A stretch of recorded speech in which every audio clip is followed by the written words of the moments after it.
सगळ्यांनी ते नेहमीचे सँडविच तर खाल्लेच असतील. कधी असे खाल्ले आहेत का? त्यासाठी घेतले आहे 1 चमचा तेल, टाकला आहे थोडासा कांदा, थोडासा टोमॅटो, लाल मिर्च आणि उकडलेले बटाटे आणि ते छान मॅश करून घ्यायचे आहे. त्यात टाकले थोडीशी हळद, थोडंसं चिंचाचं आणि गुळाचं पाणी, थोडासा चाट मसाला आणि आता त्यात टाकणार आहे थोडीशी शेव.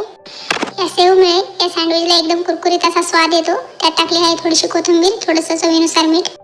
तर चला आता सँडविचची चटपटीत अशी स्टफिंग तयार आहे. ती स्टफिंग सँडविचवर चांगल्या प्रकारे स्प्रेड करून घ्यायची आहे. हे पहा, अशी दाबून घ्यायचं आहे सँडविच चांगल्या प्रकारे. आता इथे दुसऱ्या याच्यावर स्टफिंग लावली आहे.